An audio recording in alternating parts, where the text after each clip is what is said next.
Commenting on the sermon, Who or What is God, a few weeks ago, a woman named Pam wrote, "As soon as you asked what opposites I feel in my life, I thought about the command to love everyone. And yet I find myself disliking our country's leaders. Without getting political, how do we feel love towards someone who we don't respect? For me, this is a constant push and pull struggle. How do I reflect God's love in my life if I have contempt for someone?" When I read this comment, my first thought was, yes, these are the questions. And they've been the questions for a long time because advice shows up for them all over ancient scriptures from every religious tradition and spiritual practice. We humans struggle with other humans. And in some ways, we're wired for this struggle. We come into this world with certain emotional primes already encoded in our DNA. We are wired for curiosity, care, and play, but we're also wired for fear, rage, lust, and panic. These emotional primes are designed to help us survive and keep the species going. Without self-reflection, though, they can grow into habituated responses of fear toward people and situations that may not actually pose a threat to our survival. And of course, habits work both ways. We can also become habituated to accept dangerous situations and people as safe, or at least normative. Part of our spiritual practice is constantly asking ourselves why we think the way we do, and trying to figure out what our automatic assumptions and reactions are based on. We move through our culture, whatever culture we live in, with a sense of identity. We have a sense of where and how we fit within our society.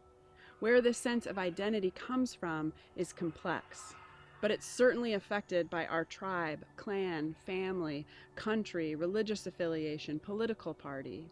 These are just a few of the influences that have shaped how we perceive danger and safety, how we decide who and what we like and dislike, who we love and who we have contempt for. In her comment, Pam described trying to love someone she disrespects as a constant push and pull struggle, which is a very keen observation of how our brains work.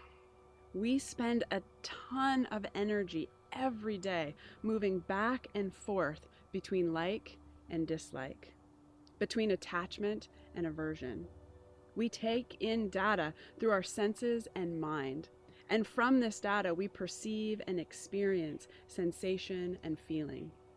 From these feelings, we decide whether to push or pull, move toward or away. All this happens in a split second based on the habits we've built through the stories we hold about our identity, our fears, the things we won't let go of, the things we don't see clearly, and every action we've ever taken.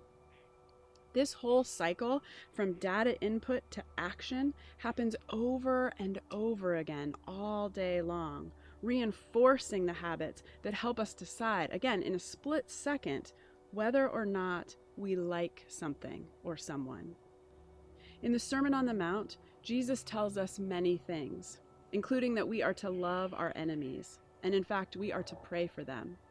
This teaching goes against our survival instincts. It goes against all the ways our habits of like and dislike have been built throughout our life. It's not an easy teaching. And in my experience, it's not something we can simply will ourselves into. While I think Jesus' call for outright love is something to strive for, I don't think it's a realistic starting place. Patanjali, the ancient sage credited with writing the Yoga Sutras, didn't go as far as Jesus.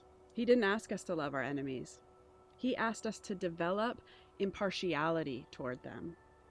But this impartiality doesn't come in isolation. It comes in the context of a teaching about obstacles and relationship. Patanjali understood that animosity, cruelty, jealousy, and self-righteousness are habits that contaminate our mind and affect the way that we show up in the world. He proposed that before we can change our outward actions, we have to change our inward heart. The call to love our enemies is not about our enemies. It's about our own inner life.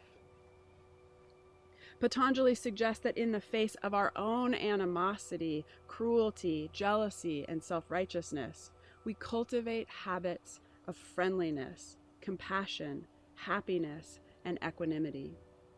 Instead of trying to love our enemies, we're asked to begin by trying to love the people we already claim to love. If we reflect honestly on our close relationships, we have to admit that we don't always love the people we love perfectly. And whether or not we love them, Patanjali also asks that we notice our response to people who are suffering. Do we feel compassion, apathy, or judgment for them? And what about those who are happy? Are we happy for them or jealous? Long before trying to figure out how to love our enemies or the stranger or even our neighbor, we can work to notice, and therefore maybe interrupt, our automatic reactions to people.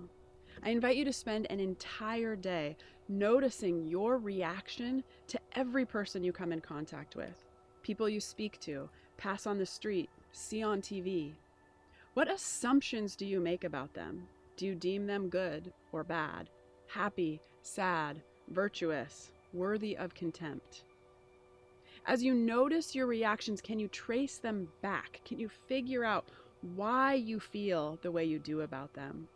What experience, family lesson, or habit lies underneath your automatic reaction? When we decide that we don't like someone, we assume our reasons are based on something external to us, on something about them. But what if rather than thinking about our reactions to people based on what we perceive to be true about them, we worked to notice how our reactions to people arise from something within us? If we want to shift our emotional habits and our ability to love, we have to look inward, not outward. Patanjali asks us to remain impartial toward the non-virtuous. This is not a call to condone dangerous behavior. It's a call to respond to dangerous behavior from an inner place of equanimity, not animosity. When Jesus tells us to love our enemies, he wasn't telling us to stop fighting against injustice. He was asking us to find a way to work against injustice without adding more violence and hatred to the world. Pam's question, how do I reflect God's love in my life if I have contempt for someone, is a wise question because it highlights the disconnect that exists within us all. We have that of God within us, and we have negative emotions, impulses, and habits within us. We are all capable of love and cruelty. Spiritual practice is about deciding which of these seeds we water. This is really, really hard work. And I don't believe we should ever feign a pious sense of love for anyone. And I'm certainly not saying we should become apathetic toward the actions of cruel people. I'm asking that we find our own middle ground between love and contempt. I'm not talking about suppression. I'm talking about the honest practice of being with our feelings. I'm talking about the hard work of finding a place where we can hold our strong emotions with ease. Can we cultivate a habit of impartiality that allows our love to be stronger than our contempt? Again, choosing to focus on love doesn't mean we ignore the actions of cruel and dangerous people. Some people's actions are worthy of contempt and need to be stopped. But how successful can we possibly be in working against evil in the world if we've allowed contempt to utterly corrupt our own mind? How can we allow the divine light that exists within us to shine forth if we're walking around full of animosity? We can't. As Martin Luther King said, hatred paralyzes life. Love releases it. Hatred confuses life. Love harmonizes it. Hatred darkens life. Love illuminates it. The ability to love doesn't come from something external to us. If we truly want to increase our ability to offer love to all kinds of people, We must begin by paying attention to our own inner reactions. And because I know, believe me, I know how easy it is to fall into habits of anger and hatred, I'm deeply appreciative of Patanjali's teaching. We don't begin with our enemies, the black belt of spiritual practice. We begin by paying attention to how we react to those we already like and love. Through this practice of attention, we build a stronger connection to the love already within us. From this growing connection to love, we can start to pay attention to how we react to suffering people and joyous people. We can notice our habits of moving toward and away. Notice the inner sensation of push and pull that we feel. And we can work to stand still, neither attaching nor averting. Over time, as our inner love grows, as our inner equanimity grows, we'll have a base of inner support from which we can begin the hard work of responding to contemptuous people and injustice from love.